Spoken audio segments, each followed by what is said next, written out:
The morning sun glinted off the polished cars at Royal Motors as Elena Park pushed open the heavy glass doors. Her heart beat a little faster with excitement. After 15 years of marriage, she had finally saved enough to surprise her husband, David, with the car he'd been dreaming about for years. Elena glanced down at her outfit, worn jeans, comfortable sneakers, and her favorite old sweater with tiny holes at the cuffs. She hadn't dressed up because she'd planned to spend the day cleaning out the garage to make space for David's surprise. The thought of his face when he saw the car made her smile as she walked across the showroom floor. The dealership buzzed with activity.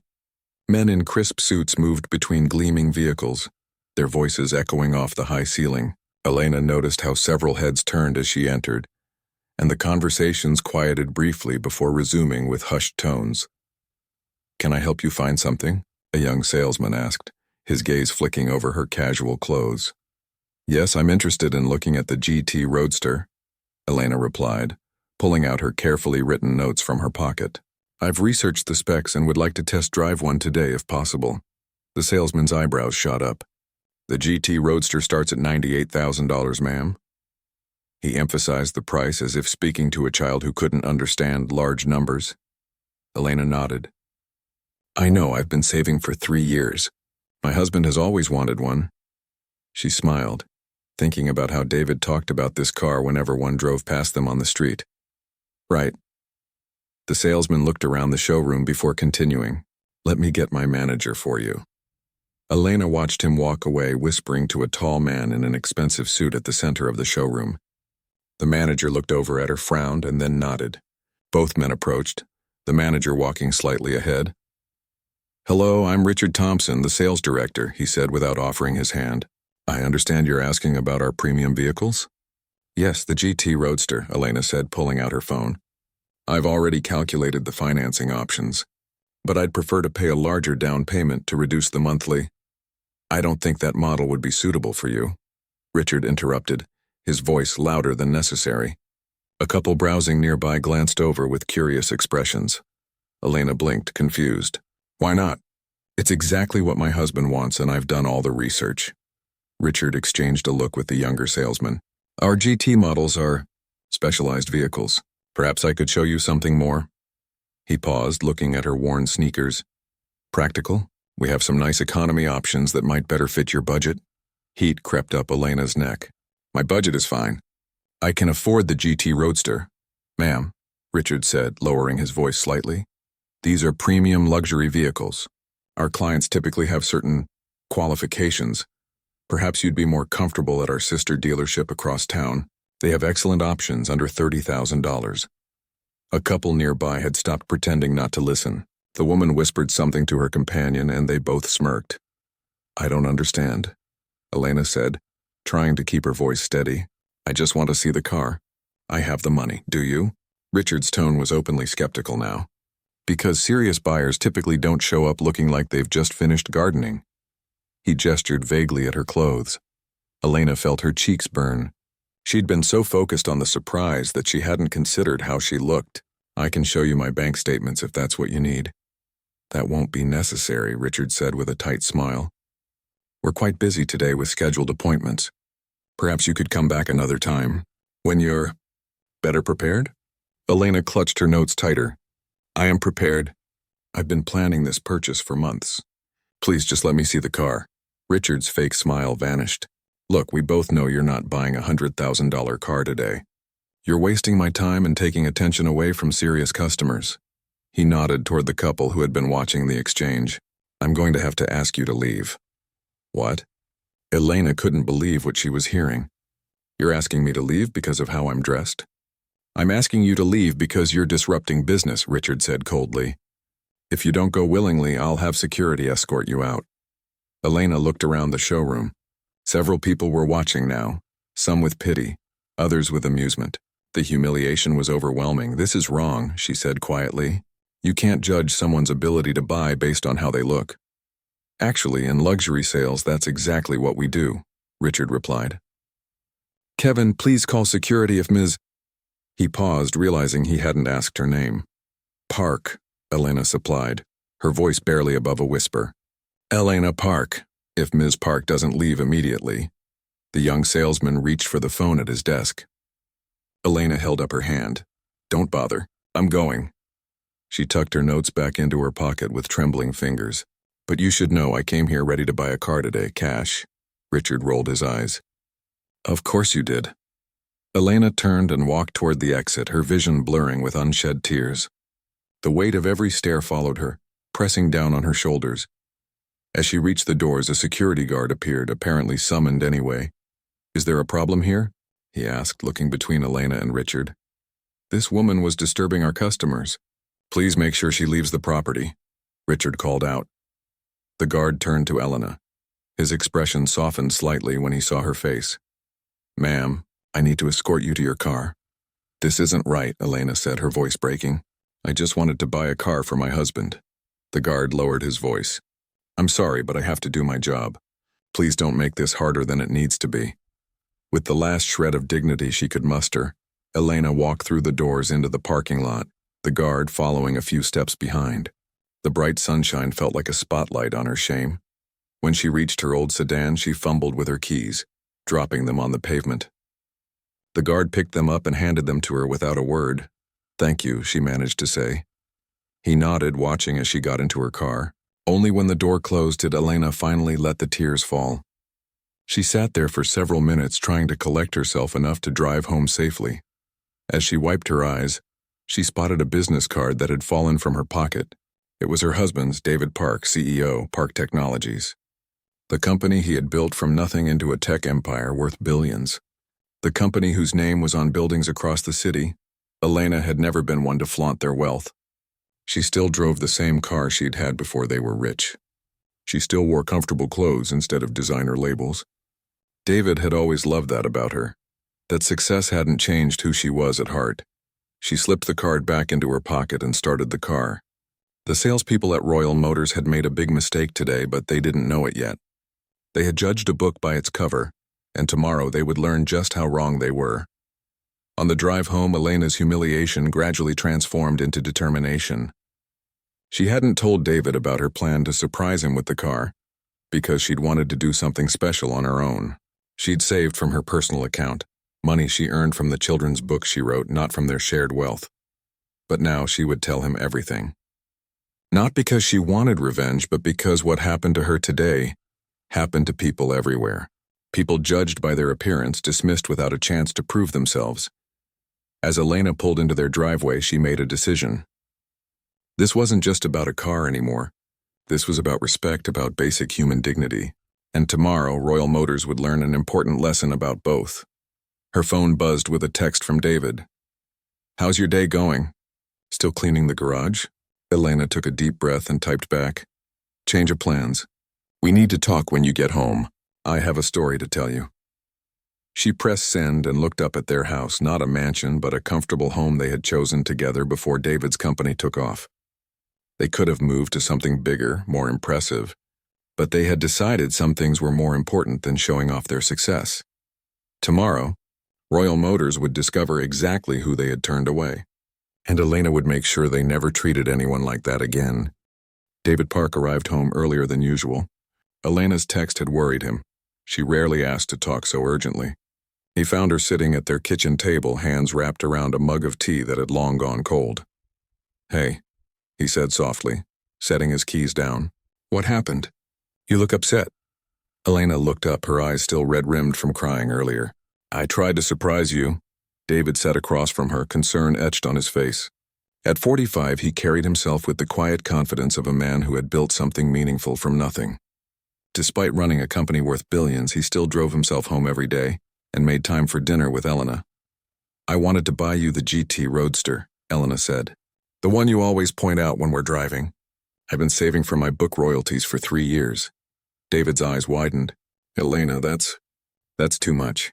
"You didn't have to." "I wanted to," she interrupted, "but I never got the chance. I went to Royal Motors today and they threw me out." "They what?" David's voice dropped dangerously. Elena recounted the entire humiliating experience, the dismissive salespeople, the condescending sales director, and finally being escorted off the property by security. As she spoke, David's expression darkened. "They judged me by my clothes," Elena finished. They didn't even give me a chance to explain who I was or what I could afford. They just assumed. David reached across the table and took her hands in his. His touch was gentle, but she could feel the tension in his fingers. "I'm so sorry this happened to you," he said. "Give me their names." "I'll handle this." Elena shook her head. "I don't want special treatment just because of who you are." "That's not the point." "Then what do you want?" David asked. Elena thought for a moment. "I want them to learn that you can't judge people by how they look. Not just with me, but with everyone who walks through their doors." A slow smile spread across David's face, the same expression he wore when solving a particularly challenging problem. "I think I know exactly how to teach that lesson." "What are you thinking?" Elena asked. "You'll see tomorrow," David said. "Just wear the same outfit you wore today." The next morning, David made several phone calls from his home office before joining Elena for breakfast.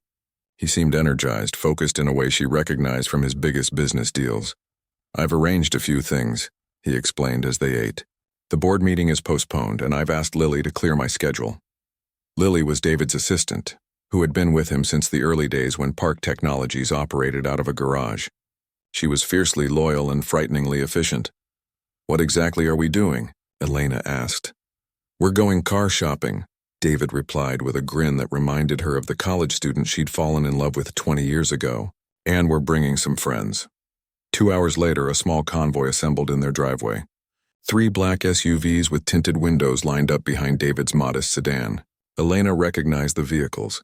They belonged to the company's executive security team, normally used when David traveled to high-risk locations or major business events. "Isn't this a bit much?" Elena asked as they prepared to leave. David adjusted his tie, the only formal element of his otherwise casual outfit. "Not for what I have in mind." They drove separately to Royal Motors, David following Elena in her old car while the security team trailed behind at a discreet distance. When they arrived, Elena felt her stomach tighten as memories of yesterday's humiliation rushed back. "Ready?" David asked, coming to stand beside her. She nodded, drawing strength from his presence. Inside, the dealership looked exactly the same. Gleaming cars arranged strategically across the polished floor, salespeople circling like sharks. Elena spotted Richard, the sales director who had thrown her out, speaking with a couple near the back wall. No one noticed them at first. Elena was again in her jeans and old sweater, and David, despite being one of the wealthiest men in the state, looked like any other guy in his plain button-down shirt and khakis. They stood near the entrance, deliberately unassuming. It was the arrival of the security team that caught everyone's attention. 4 men and 2 women in impeccable suits entered the showroom, positioning themselves near the doors.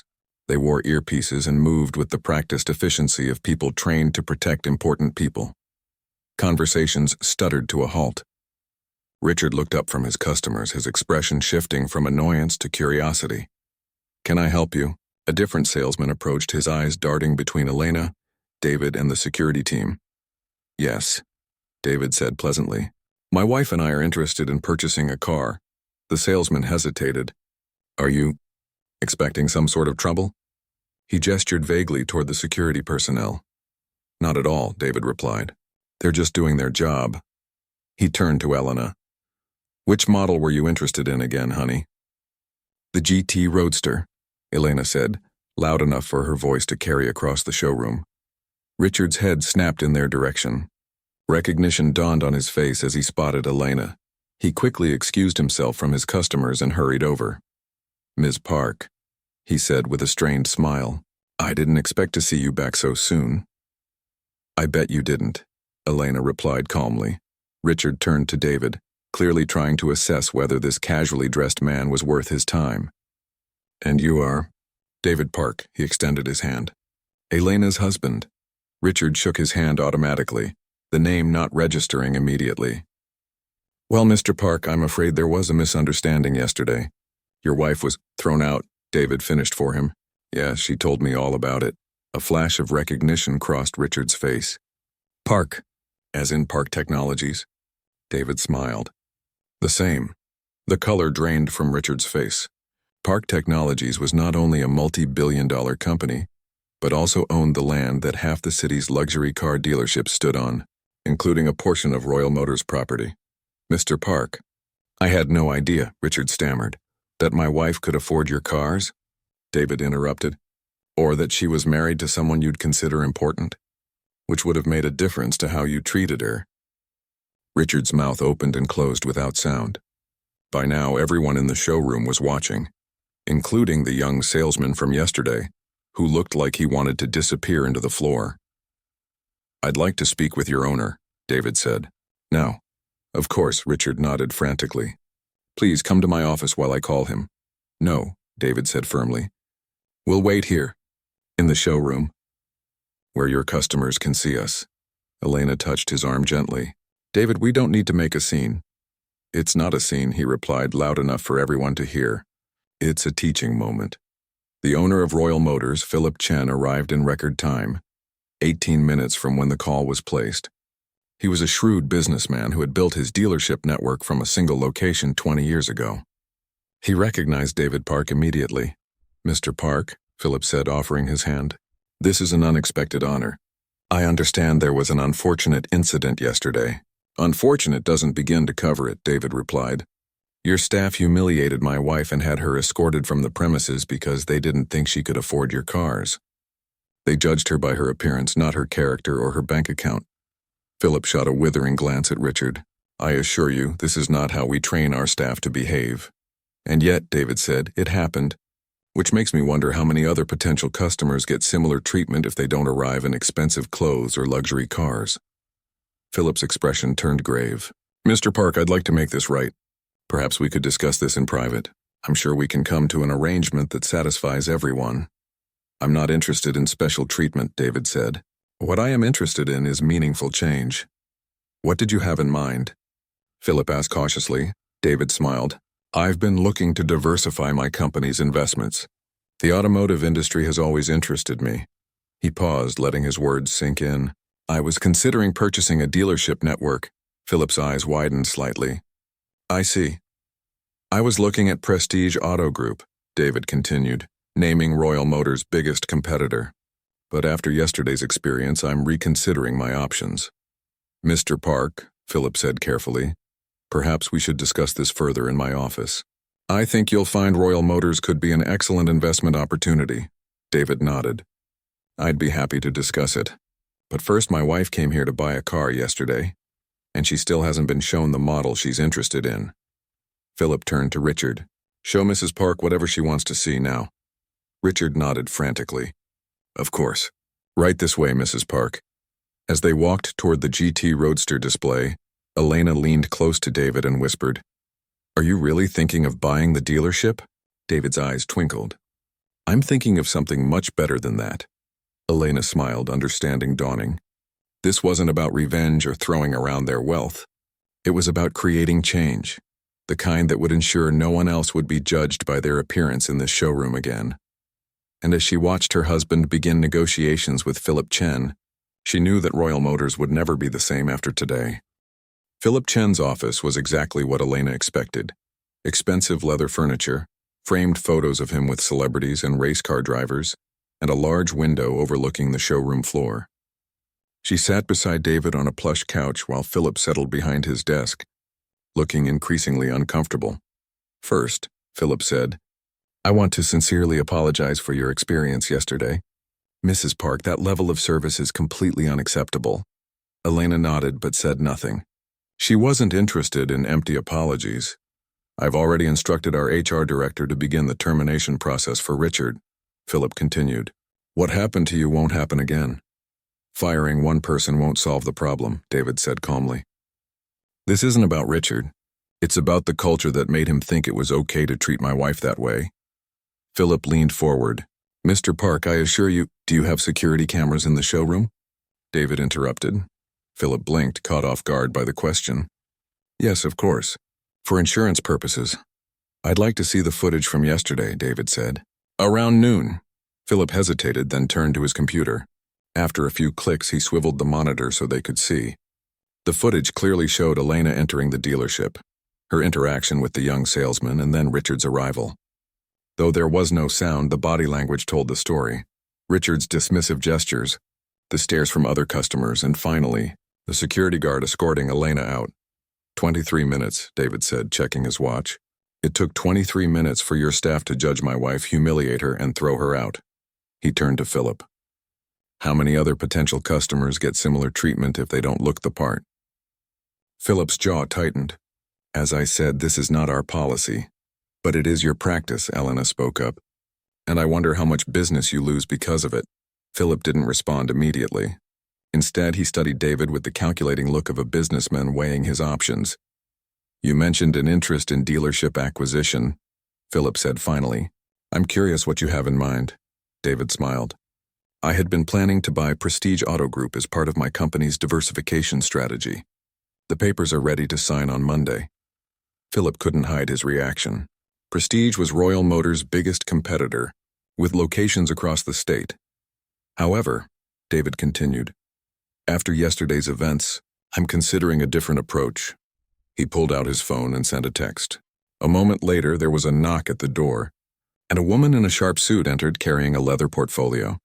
"This is Andrea Wells, my company's chief legal counsel," David said. Philip stood to shake her hand, his expression growing more concerned. "Ms. Wells has been working on the Prestige acquisition," David explained, "but she's also prepared paperwork for an alternative investment." He nodded to Andrea, who opened her portfolio and laid several documents on Philip's desk. "What is this?" Philip asked, scanning the top page. "An offer to purchase the land adjacent to each of your dealerships," David said. "We're planning to develop it into competing luxury car dealerships with a very different approach to customer service." Philip's face paled. "You'd run us out of business." "Not necessarily," David replied. "You could adapt, change your culture, or you could sell to me now at a fair market price and I'll implement those changes myself." Philip looked stunned. "This is because my sales director was rude to your wife." "No," Elena said firmly. "It's because your sales director revealed a toxic culture that needs to change. What happened to me happens to people everywhere, every day. They're judged by their appearance, their accent, the car they drive, not by who they actually are." Philip looked between them, his business instincts clearly at war with his pride. Finally, he sighed. "What exactly are you proposing, Mr. Park?" David leaned forward.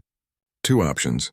One, I buy Royal Motors at fair market value, and you and your executive team receive generous severance packages. Two, you keep ownership but implement a comprehensive cultural overhaul under my company's guidance." "And if I refuse both options?" Philip asked. "Then on Monday I sign the papers to buy Prestige and the land adjacent to your dealerships. Within a year, we'll open competing locations with a business model built on respecting every customer equally." David's voice remained pleasant, but his meaning was clear. "Your choice." Philip was silent for a long moment.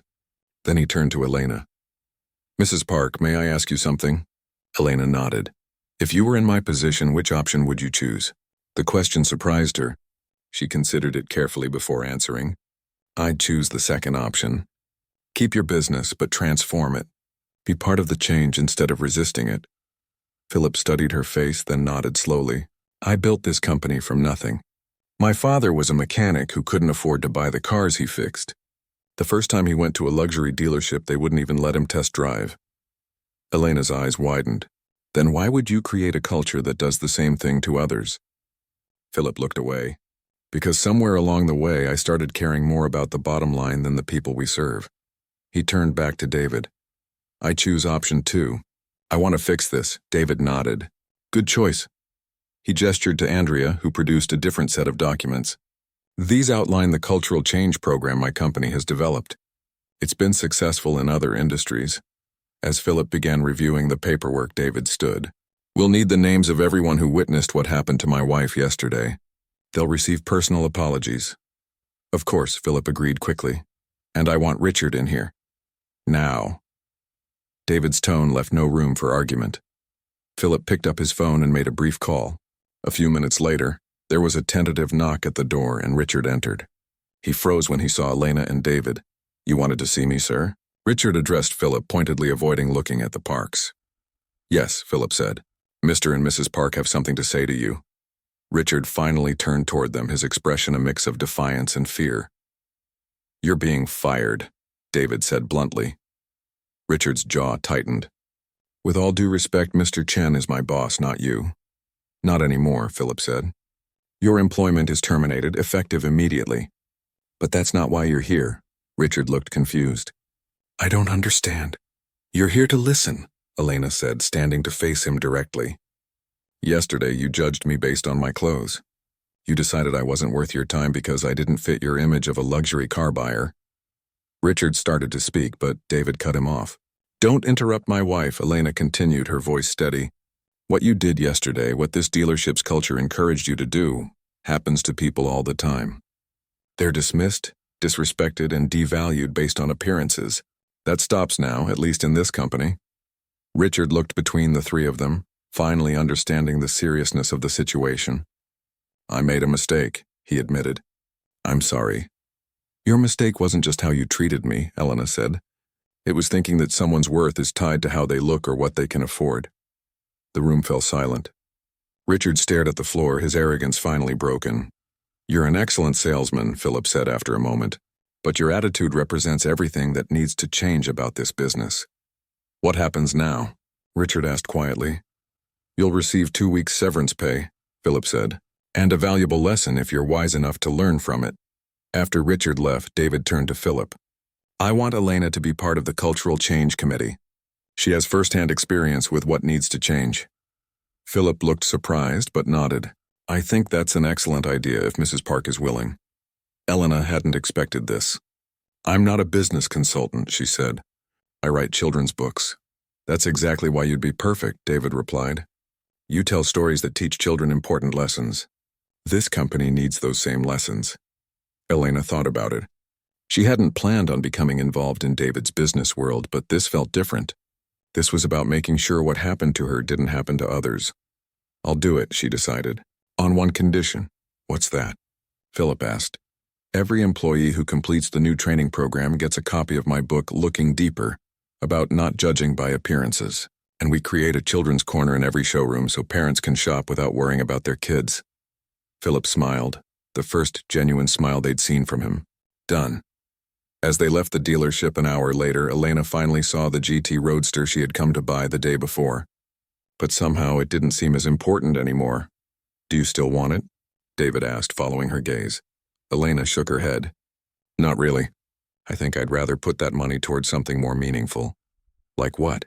Like a foundation that helps people who've been discriminated against because of how they look or where they come from. She squeezed his hand. That seems more important than a car, doesn't it?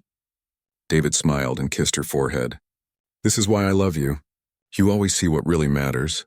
As they walked to their cars, Elena looked back at Royal Motors. What had started as a simple shopping trip had turned into something much bigger, the beginning of real change. And somehow that felt better than any surprise gift ever could. 6 months passed quickly. Elena sat in what had once been a sterile conference room at Royal Motors, now transformed into a bright, welcoming space with comfortable chairs and walls adorned with children's artwork.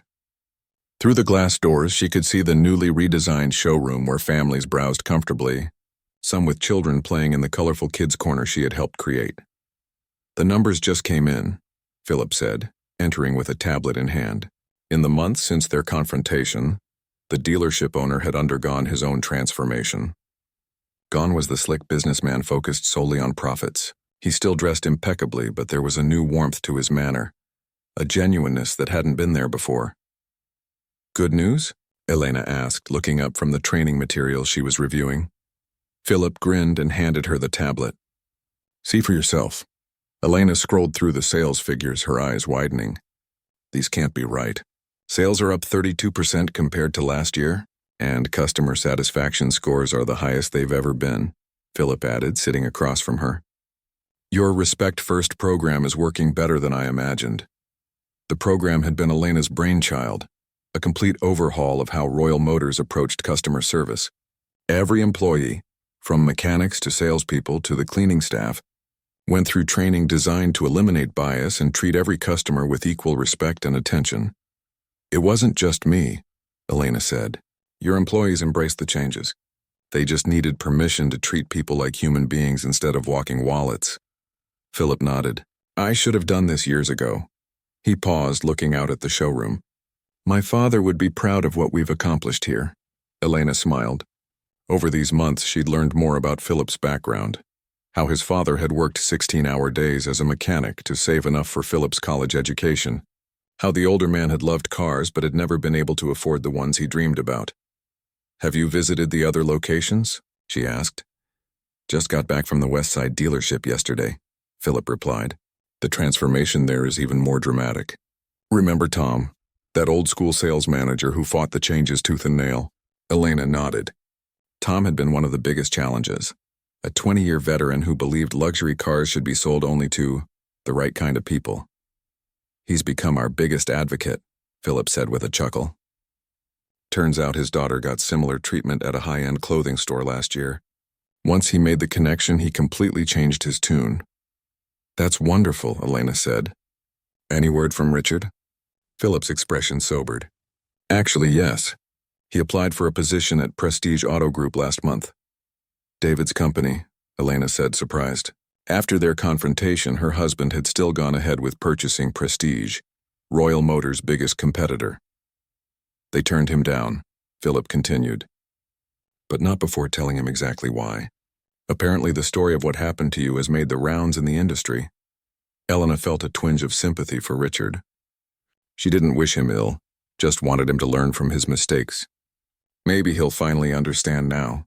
A knock at the door interrupted them. Lisa, the new HR director, poked her head in. "Sorry to interrupt, but your husband is here, Mrs. Park." "Send him in," Philip said, standing. David entered, looking tired but pleased. He'd been splitting his time between Park Technologies and overseeing the changes at both Royal Motors and Prestige. "How was Chicago?" Elena asked, accepting his quick kiss. "Productive," David replied. "The Prestige flagship store there is fully on board with our new approach. They've already hired 3 salespeople who would never have made it through the old interview process, including a former mechanic who knows more about cars than anyone I've ever met." "Let me guess," Philip said.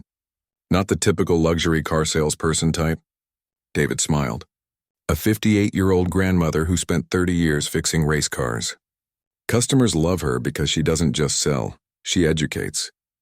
Elena felt a warmth spread through her chest. This was happening everywhere now. People being valued for their knowledge and character rather than their appearance or background. "I came by because I have news about the foundation," David said, turning to Elena. "The paperwork is finalized. The Looking Deeper Foundation is officially a nonprofit organization." Elena clasped her hands together. "That's wonderful. When can we start accepting applications?" "Immediately," David replied. "The website goes live tomorrow. We already have commitments from 15 businesses to participate in the internship program." The foundation had been Elena's dream, an organization dedicated to fighting appearance-based discrimination by providing opportunities to people who might otherwise be overlooked. The first initiative was a paid internship program that prohibited photos or appearance descriptions in applications, focusing entirely on skills and experience. "I still can't believe this all started because I wore my gardening clothes to buy a car," Elena said, shaking her head. "Sometimes the most important changes start with small moments," Philip observed. "Speaking of which, there's someone I'd like you both to meet." He went to the door and gestured to someone waiting outside. A young man entered, looking nervous. Elena recognized him immediately.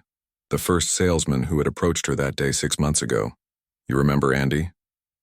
Philip asked. Elena nodded. Of course, Andy cleared his throat. "Mrs. Park, I wanted to thank you personally. After what happened that day, I almost quit. I was ashamed that I didn't stand up to Richard when he was treating you that way. But you didn't quit," Elena said gently. "No," Andy agreed, "because Mr. Chen said there would be changes, that we would learn to do better." He straightened his shoulders. "I just found out today that I'm being promoted to floor manager." "Congratulations," David said, extending his hand. "Andy scored the highest in our Respect First training program," Philip explained proudly. "He's been mentoring new salespeople on how to treat every customer with dignity, regardless of appearance." Andy's face flushed with pride. "I've been telling them about you, Mrs. Park, how the woman we misjudged turned out to be not just wealthy, but kind enough to help us change instead of shutting us down." Elena felt tears prick at her eyes. This was the real victory, not the humbling of Richard or even the business success, but the genuine change in people's hearts and minds. Later that afternoon, Elena and David drove to the community center in one of the city's poorest neighborhoods. The Looking Deeper Foundation was sponsoring a professional development workshop for young people entering the workforce. As they entered the crowded room, Elena was struck by the diversity. People of all ages, backgrounds and styles of dress all engaged in animated conversations. Many of them wore t-shirts with the foundation's logo, a simple magnifying glass over a heart. Mrs. Park, a young woman, approached, her face lighting up. "I've been hoping to meet you. I'm Zoe, the new program coordinator." Elena shook her hand warmly. "It's wonderful to meet you, Zoe. How are the preparations going for next week's job fair?" "Amazing," Zoe replied enthusiastically. "We have 60 companies participating, all committed to bias-free hiring practices. And guess who signed up yesterday?" "Who?" Elena asked. "Royal Motors," Zoe said with a grin. "They're looking for apprentice mechanics, and they specifically asked for candidates who might have been overlooked elsewhere." Elena exchanged a pleased look with David. The ripples were spreading further than they had imagined. As the workshop began, Elena took a seat in the back, watching as people shared their experiences of being judged by their appearance. One young man described being followed around stores because of his tattoos. An older woman talked about being ignored at financial institutions despite having a successful small business. 6 months ago, I was thrown out of a car dealership because I was dressed too casually, Elena said when it was her turn to speak. Today I'm helping that same dealership learn to see beyond appearances. She paused, looking around at the attentive faces. What happened to me that day was painful, but it led to something important. It reminded me that real change doesn't come from getting even. It comes from helping others do better. As applause filled the room, Elena caught David's eye. He was smiling at her with unmistakable pride. This wasn't the life either of them had imagined when they'd gotten married. But somehow it felt exactly right. On their way home, they passed the Royal Motors dealership, its windows glowing warmly in the evening light. The sign out front had been redesigned with a new tagline, "Where everyone belongs." "Are you still glad you didn't buy that GT Roadster?" David asked, glancing at his wife. Elena smiled, watching families still browsing inside the showroom. "Some things are worth more than fancy cars." "Like what?" David asked, though he already knew the answer. "Like knowing that the next person who walks into that dealership in old jeans and a worn sweater will be treated with respect," Elena replied. "That's worth everything." 1 year had passed since that fateful day at Royal Motors. The summer sun shone brightly as crowds gathered for the grand opening of the Looking Deeper Foundation's new headquarters. What had begun as Elena's response to a personal humiliation had grown into something far bigger than she had ever imagined. Elena stood at the back of the crowd, watching as David addressed the attendees from a small stage set up in front of the renovated building. She preferred to observe rather than be in the spotlight, though David had tried to convince her to speak. "This foundation exists because my wife refused to accept that people should be judged by their appearance," David was saying. "What started as one woman's stand against discrimination has become a movement that's changing how businesses operate across the country." Elena felt a tap on her shoulder and turned to find Philip Chen smiling at her. The dealership owner had become a close friend and one of the foundation's most enthusiastic supporters. "Quite a turnout," Philip said, looking around at the diverse crowd of community members, business leaders, and media representatives. "I never expected it to grow like this," Elena admitted.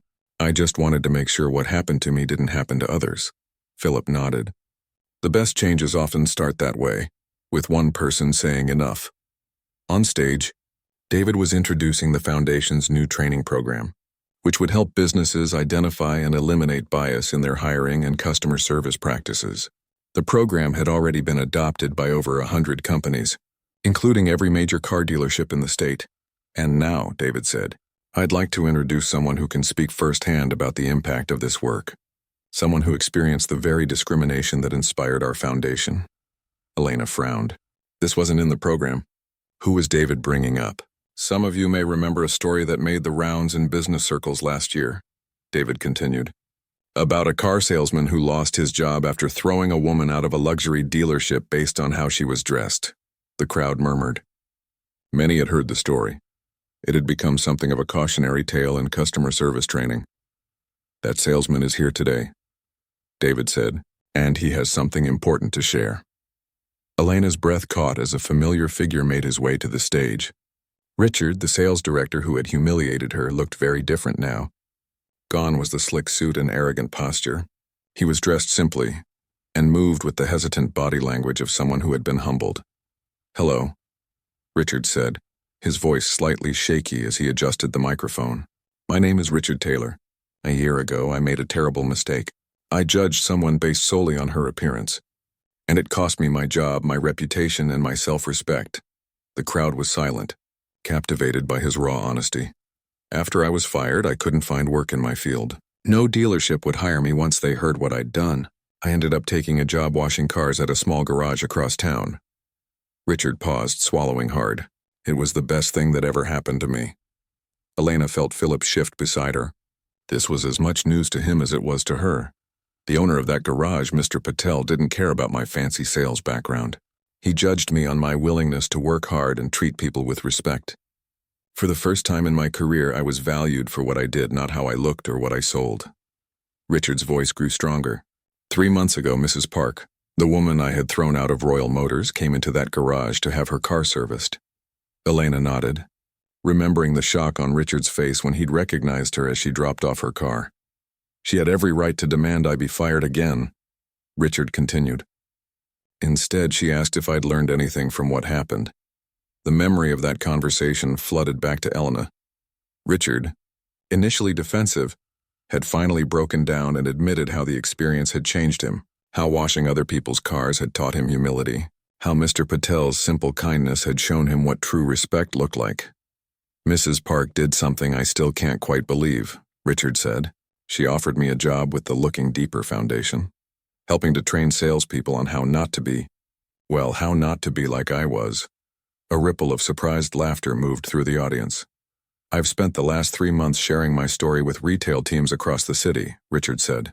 "I tell them about the brilliant, kind woman I dismissed because she wore old jeans and a sweater. I tell them about the business I cost my employer because of my prejudice. And I tell them about the unexpected second chance I received." Richard looked directly at Elena now. "Mrs. Park taught me that true change comes not from punishment but from understanding. I stand here today as living proof that people can learn and grow, even from their worst mistakes." The applause was thunderous as Richard left the stage. Elena felt tears in her eyes as David returned to the microphone. "And now," David said with a smile, "I'd like to introduce the heart and soul of the Looking Deeper Foundation, the woman whose courage started it all. My wife, Elena Park." The crowd turned, looking around expectantly. Philip gave her a gentle push forward. "Go on," he whispered. "They need to hear from you." Reluctantly, Elena made her way to the stage. Public speaking had never been her strength. She preferred expressing herself through her children's books. But as she took the microphone and looked out at the sea of faces, she found her voice. "A year ago, I walked into a car dealership hoping to buy a surprise gift for my husband," she began simply. "I was judged for my casual clothes and treated as if I didn't belong there. It was a small moment in the grand scheme of things, but it represented something much bigger, the way we too often judge people based on superficial things." The crowd was silent, hanging on her every word. "What happened next wasn't about revenge or punishment," Elena continued. "It was about creating change, real, lasting change in how we see and treat each other." She gestured to the foundation's new building behind her. "This place isn't just an office. It's a promise that we'll work every day to help create a world where people are valued for who they are, not what they wear or how they look." As she spoke, Elena noticed a familiar face near the back of the crowd. Andy, the young salesman who had first approached her at Royal Motors, was now one of the foundation's volunteer trainers. Beside him stood Zoe, the program coordinator who had recently been promoted to Director of Community Outreach. "The Looking Deeper Foundation isn't my foundation," Elena said. "It belongs to everyone who has ever been misjudged, overlooked, or underestimated, and it belongs to everyone committed to doing better." After the ceremony, Elena found herself face to face with Richard. Up close, the change in him was even more apparent. The arrogance was gone from his eyes, replaced by a hard-won humility. "Thank you for speaking today," Elena said. "That couldn't have been easy." "Easier than facing you that day in the garage," Richard admitted with a small smile. I still can't believe you offered me a job after what I did. People deserve second chances, Elena said. What matters is what you do with them. Richard nodded. The training program is expanding to schools next month. We're teaching kids to look beyond appearances before they develop the kind of biases I had. That's wonderful, Elena said. Starting young is the best way to create lasting change. As the crowd began to disperse, David joined them. The mayor wants to talk about implementing our training program for city employees, he told Elena. And 3 more. States have reached out about our business. Certification program. Elena shook her head in amazement. All this because I wore the wrong clothes to buy a car. No, David corrected gently. All this because you refused to accept being mistreated. Because you saw beyond your own hurt to the bigger issue. Later that evening, Elena and David stood alone in the new foundation headquarters after everyone had left. The building had once been a struggling community center. Now it was a bright, welcoming space with classrooms, meeting areas, and a small museum dedicated to the history of appearance-based discrimination. Did you ever imagine this? David asked, his arm around her shoulders as they looked at the wall of photos showing the foundation's work over the past year. Never, Elena admitted. I just wanted to buy you a car, David laughed. I never did get that GT Roadster. Do you still want one? Elena asked. She could certainly afford it now. Her children's book about looking beyond appearances had become a bestseller, with proceeds going to the foundation. David shook his head. I'd rather have this, he said, gesturing to the building around them. Besides, I like our old cars. They remind us where we came from. As they walked to the parking lot, Elena spotted a familiar vehicle, a gleaming GT Roadster with a large bow on the hood. Beside it stood Philip, grinning broadly. What's this? Elena asked, though she already knew the answer. A gift, Philip said. From everyone at Royal Motors. The first car from our new manufacturing program. The program had been Philip's idea, a partnership with a technical college to train people from disadvantaged backgrounds in luxury car production. Each car sold from the program funded scholarships for more students. We can't accept this, Elena protested. It's not just for you, Philip explained. It's the foundation's official vehicle. For special events, fundraising, that sort of thing. David laughed. He's not giving up, Elena. And it is a beautiful car. Elena ran her hand over the sleek hood. It's not about the car, she said softly. It never was. We know, Philip replied. But sometimes a car can be a symbol of something more. As they drove home that evening, in their old sedan, the GT Roadster safely parked at the foundation, Elena thought about the journey of the past year. From humiliation to hope, from a personal slight to a public movement. What are you thinking about? David asked, noticing her thoughtful expression. I'm thinking about that day at the dealership, Elena replied, and how sometimes the worst moments can lead to the best changes. David squeezed her hand. Only if you're brave enough to stand up and do something about them.